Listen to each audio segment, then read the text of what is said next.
also feel like it's about who's going to blink first. That's understandable. Senate Majority Leader Thune is not giving any indication that he's willing to have leaders for another sit down to figure out a deal. His counterpart, Senate Minority Leader Chuck Schumer, drawing a line in the sand here: extend Obamacare subsidies or this shutdown will continue. Okay, deep breaths now though, because there are lawmakers who are talking to each other. Listen, folks, if you're listening, you have a couple more days. Friday, 1:30 p.m. Let's see you in some restaurants here working this out. With me now, Congressman Tim Kennedy, Democrat representing New York. Thank you so much for being with us, Representative Kennedy. I want to play some sound for you right now, something Vice President J.D. Vance said earlier in the press briefing, and something many Republicans are echoing. So let's play the clip and we'll get your reaction on the other side. To the American people who are watching, the reason your government is shut down at this very minute is because, despite the fact that the overwhelming majority of congressional Republicans and even a few moderate Democrats supported opening the government, the Chuck Schumer AOC wing of the Democratic Party shut down the government because they said to us, we will open the government, but only if you give billions of dollars of funding for health care for illegal aliens. That's a ridiculous proposition. Okay, Representative Kennedy, the GOP is uniform in this messaging. What are the Democrats doing to win this messaging war with the American people?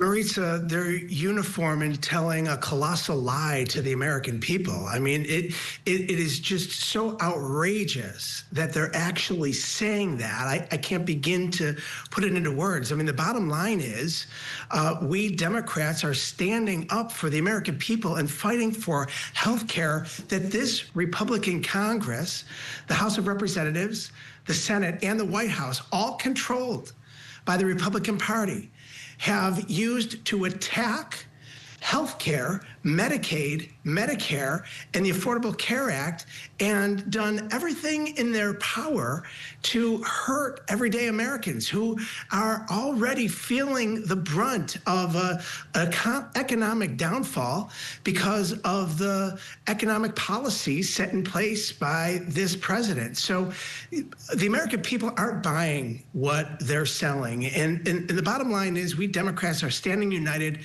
fighting back against this Republican nonsense, quite frankly, that they are putting forward. Look, we are here in Washington, ready to vote on a bipartisan plan that ensures that health care is protected for the American people. And the idea that they will somehow challenge that is just absolutely unacceptable. You know, when everyone in America's healthcare premiums, when their copays, and when their deductibles are rising, they're going to know that those Republicans who control the House, the Senate, and the White House are the ones to blame. And to your point, Representative, we did fact check that when the Vice President first said it, that undocumented immigrants cannot sign up for ACA coverage. They are not eligible for Medicaid coverage. And there is an effort to restore access to people who are, let's say, DACA recipients, who are refugees, asylum seekers, but they're here legally, to your point. Let me play the role of moderator here for a minute. Are there areas the Democrats would concede to reopen the government? Sure. Look, when it comes to protecting the health care for the American people, what the Republicans need to do is cancel the cuts that they put forward that are a huge $800 billion cut to Medicaid, a $500 billion cut to Medicare, and a $300 billion cut to the health exchange that's going to kick millions of Americans off their health insurance and drive up costs for every American when it comes to their health care. Let's start there. Restore the cuts that you've made that obliterated health care to the American people, and start to make life more affordable for working class Americans. Let's just start there as a baseline. I believe that's something that we can all work toward. But to somehow own all the strings of power in the House, the Senate, and the White House, and then blame the Democrats for the causing this shutdown. It's so outrageous. But I have faith in the American people, and I know that they're not going to buy it. And, we are on the side of the angels here. We are standing up and we're fighting for the American people. We are standing up and fighting for the health care of American people, trying to make life less expensive, more affordable. People are struggling right now. The Republicans are inflicting pain and making life more difficult on the American people. What we're doing is simply saying, look, let's keep our government open, but let's do so in a bipartisan fashion that restores health care, that ensures that, like in the district that I represent, in the Buffalo Niagara region of Western New York, that there's not going to be continuation of these clinics and nursing homes closing because of the Medicaid cuts that Republicans put forward. There's not going to be a continuation of rural hospitals across America that are threatened to close. We're seeing these closures already taking place. There's been 3 in my own district that have already been announced since the big ugly bill passed by congressional Republicans. And so what we are doing is we're standing up and we're fighting for the health care of the American people. And we're saying no to the cuts, continuation of cuts. You know what they did in this bill? They put forward a $1.7 billion cut to the CDC.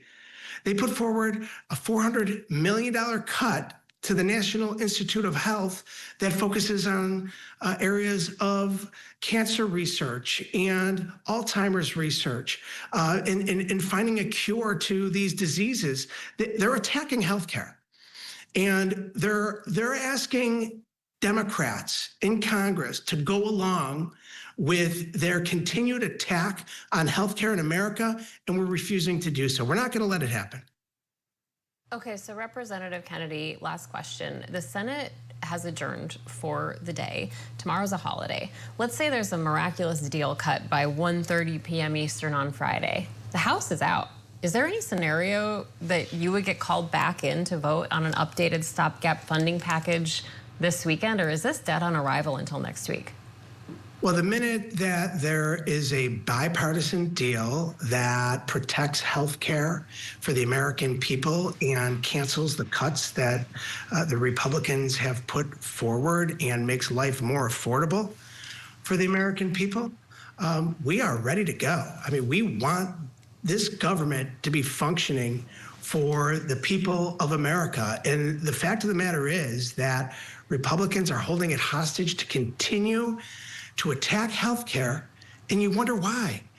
To give a tax break to the richest Americans, the billionaires. That's what this is all about. They're standing up for the billionaires in America. We're standing up for working families and fighting for their health care. And that is a line in the sand, and we're going to stand up and continue that fight as long as we have to. And, while the Republicans...